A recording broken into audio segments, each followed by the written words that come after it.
Mesdames, Messieurs, bienvenue dans cette nouvelle vidéo où on va débriefer et analyser 3 nouveaux matchs de la Coupe du Monde. Au programme, on retrouve Écosse-Brésil, Maroc-Haïti, mais également Suisse-Canada. Voilà, en tout cas, j'espère que vous allez bien. Moi, ça va nickel. On est en plein dans la 3e journée de la Coupe du Monde. On a déjà notre premier 16e de finale avec du coup Afrique du Sud-Canada. C'est pas celui que j'avais imaginé. Mais bon, on essaiera peut-être de faire une vidéo pronostic de ces 16e si j'ai le temps ce week-end ou au pire s'il y a un petit peu de décalage, s'il y a un ou deux matchs qui sont déjà effectués, c'est pas grave, on essaiera de se faire ça quand même. Voilà, en tout cas, n'hésitez pas à vous abonner, à liker, à commenter cette vidéo. Et nous sommes partis. Nous allons commencer en parlant rapidement de ce match entre la Suisse et le Canada qui s'est déroulé hier soir à 21h. Et ce que je peux vous dire, c'est que ça y est, la Suisse, j'ai l'impression qu'ils montent en puissance, qu'ils montrent de meilleures choses que lors des 2 premiers matchs.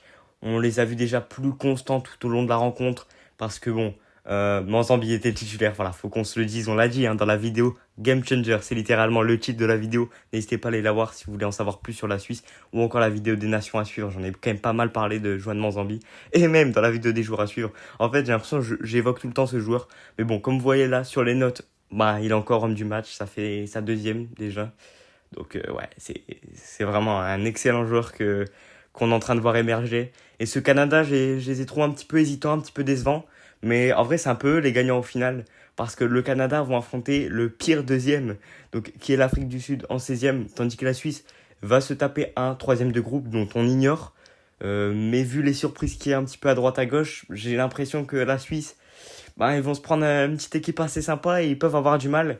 Et en 8e, c'est le Portugal pour la Suisse, donc c'est compliqué, tandis que le Canada, c'est le vainqueur du match entre le Maroc et son adversaire, donc potentiellement les Pays-Bas, a priori, le premier du F, c'est bien les Pays-Bas à l'heure actuelle. Donc c'est vrai que le Canada sont dans une meilleure posture, je trouve, que la Suisse. Donc c'est un peu eux les vrais gagnants au final. Mais voilà, de toute façon, vous l'avez vu au niveau des notes, il n'y a rien de trop folichon. À part, oui, Ruben Vargas qui a fait un bon match et tout, parce qu'il a marqué. Là, je sais pas, il nous fait quoi sur l'image, le logo de la Suisse, là, le drapeau de la Suisse, j'imagine. Je sais pas, bref, je sais pas ce qu'il est en train de nous faire, le frérot. Mais bon, en tout cas, c'était un match qui était assez correct. Mais j'ai rien à dire de plus. De toute façon, les deux étaient déjà qualifiés. Dans le même temps, la Bosnie ont battu le Qatar 3-1, match que je n'ai pas vu. Ensuite, parlons de l'attraction principale de la nuit ou de la soirée, comme vous voulez, le match entre l'Écosse et le Brésil. Et évidemment, le tournant, l'entrée de Neymar à la 76e minute. Ça fait grave plaisir de le revoir sur un terrain de foot, franchement. Ça faisait super longtemps. Franchement, quand j'ai vu qu'il était appelé, j'étais content. Je me suis dit, ok, mais dans quel état il va venir? En vrai, si dès le 3e match de poule, il tape 15 minutes, si le Brésil passe un tour, on peut l'imaginer peut-être titulaire sur un match de 8e de finale. Malheureusement, ce Brésil-là va rencontrer potentiellement le Japon. Ouais, c'est pas facile. C'est franchement pas facile. Je vous accorde, le Japon, c'est une équipe que personnellement, en tant que Français, j'ai absolument pas envie de tomber dessus. Mais bon, on verra si la confiance d'un collectif est au-dessus des qualités individuelles du Brésil. Parce que bon, ce Brésil, il est excellent. Vinicius, le match qu'il nous a pondu, c'est exceptionnel. Enfin, il est vraiment lancé dans son tournoi. Enfin, il est depuis le premier match, mais il est encore plus aujourd'hui. Puisque il est au même nombre de buts. Pas que Messi, forcément, parce que lui, il a un but de plus. Mais que Mbappé, etc. Donc, il est vraiment en pétard dans cette Coupe du Monde. Et ça fait super plaisir de le voir comme ça, parce qu'il avait aucune référence avec le Brésil avant. Enfin, je me souviens pas qu'en Coupe du Monde 2022, il ait fait quelque chose de si incroyable que ça, Vini. Peut-être 1 ou 2 buts max dans mes souvenirs. Mais c'était pas glorieux. Sinon, cette équipe du Brésil, est-ce qu'elle me hype plus que son match face à Haïti? C'est à nuancer parce que je les ai trouvés meilleurs en vrai dans le jeu, etc. C'était un peu plus beau à avoir joué. Le milieu de terrain était meilleur. Mais en vrai, faut nuancer parce que c'est l'Écosse en face. Et j'ai un truc à vous dire sur l'Écosse. Et c'est un truc que je vais rabâcher par rapport à au dernier débrief qu'on a fait sur le match entre l'Écosse et le Maroc. C'est que si on n'a quasiment pas parlé de l'Écosse sur la chaîne, c'est pas pour rien. C'est parce qu'ils sont atroces. C'est vraiment abusé. Alors ça et la République tchèque, c'est les 2 pires équipes européennes du tournoi. C'est vraiment terrible. Avec la Suède, peut-être ça se joue. Mais la Suède ont quand même fait une bonne presta contre la Tunisie de manière générale. Donc je les mettrai pas dans les pires. Mais là, ce qui m'énerve le plus avec cette Écosse, c'est qu'il me semble qu'ils vont être qualifiés automatiquement au prochain Euro. Et on va se retaper l'Écosse. et leur équipe sans goût là, ni hors nature, j'aime bien le dire, au prochain Euro. Bah en vrai, je peux même pas vous mettre quoi que ce soit. De toute façon, vous l'avez vu sur les notes. Il n'y a rien de bien folichon. Il n'y a rien qui dépasse 7 bien évidemment. Il n'y a aucun bon joueur en Écosse. À part si Scott McTominay, mais qui n'a pas fait un bon tournoi, faut le dire. Voilà. Pour du coup ce match entre Écosse et le Brésil. Mais le Brésil, si ils arrivent vraiment à trouver cette recette parfaite au milieu de terrain, et au niveau des latéraux, qui ne se fassent pas trop déborder par les ailiers japonais, parce qu'on le rappelle que les pistons japonais, c'est des ailiers de métier. Franchement, ça peut le faire. Et le Brésil est peut-être plus haut que ce que je pensais de base. De toute façon, moi, je les voyais même pas top 10 du tournoi. Là, peut-être qu'ils peuvent aller choper une petite place. 9 ou 10, je sais pas. Selon les autres prestats aussi à voir du week-end. Voilà du coup ce que j'avais à dire sur ce match entre l'Écosse et le Brésil. Et maintenant, on va parler du dernier match entre Maroc et Haïti. Bon alors, qu'est-ce qu'on en pense au final de ce Maroc face à Haïti? Alors, je vais vous préciser le contexte de comment j'ai regardé ce match-là. Je l'ai regardé en multiplex avec le Brésil. C'est-à-dire que j'ai sorti deux écrans pour pouvoir regarder les deux matchs en même temps parce que j'avais la flemme là de me le taper ce matin. Puis même façon, dans tous les cas, on était spoilé à la télé. Donc en vrai, j'ai bien fait de regarder les deux en même temps.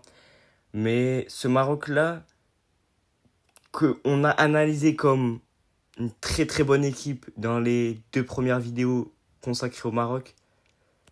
Est-ce que là, est-ce que j'ai le même avis? Franchement, je suis partagé. Parce que d'un côté, ok, c'était un peu un turnover effectué par Mohamed Warbi. Mais dans l'idée, il y avait quand même la base de cette équipe-là. Les offensives, c'était quasiment les mêmes à part El Kabi. Mais moi, j'ai trouvé ce Maroc un peu en difficulté en première période. Alors ouais, à chaque fois, ils ont rebondi au but d'Haïti. On va parler juste après d'Haïti, même s'ils sont éliminés.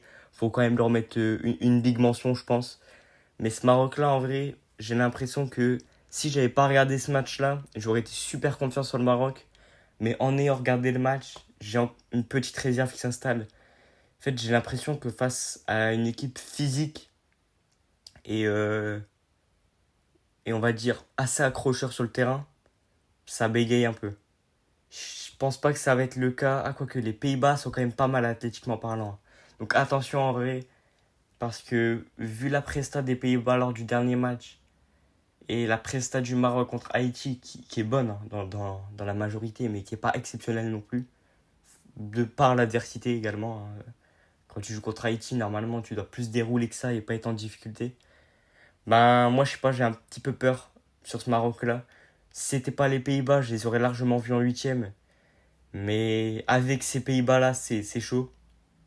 Et, euh, et je pense qu'en vrai, le Maroc qui fait une très bonne presta contre le Brésil, qui fait une bonne presta contre l'Écosse, et qui gagne quand même 4-2 contre Haïti, finit au final deuxième, ben est-ce que ça prouverait pas que le Brésil est juste meilleur que le Maroc alors que c'était pas le cas hein. C'était clairement pas le cas et ça n'est toujours pas le cas. Mais au final, le Brésil finit mieux que le Maroc.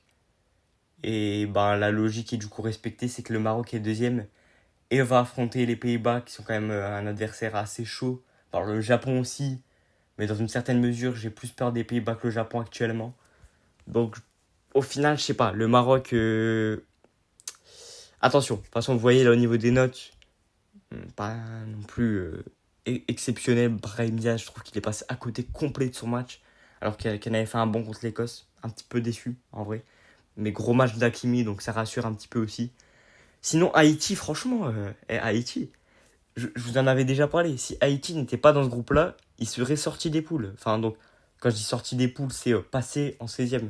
Parce que franchement, c'est bien ce qu'ils nous ont proposé. Bellegarde et tout, Wilson Isidore, quelle frappe!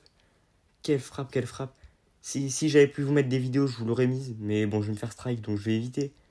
Mais pareil, Duverne qui a fait un excellent match, auteur de 2 passes D. Toujours pas son but pour faire un logobi, malheureusement on va pas le voir.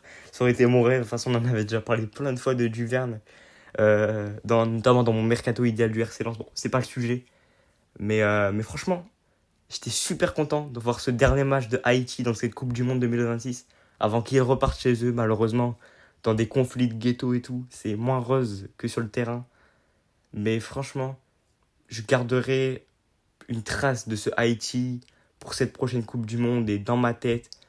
Et plus tard, je repenserai à cette équipe d'Haïti qui m'a franchement agréablement surprise. parce que la qualité qu'elle a sur le terrain, pour connaître quelques joueurs qui sont passés en Ligue 2, etc., c'est compliqué. Franchement, c'est compliqué. Et de voir ce qu'ils proposent au final et qu'ils viennent quand même accrocher ce Maroc-là en leur mettant 2 buts, leurs 2 premiers buts dans cette Coupe du Monde-là, chose qu'ils n'avaient pas fait avant alors qu'ils le méritaient. Bah, franchement, c'est beau. Voilà.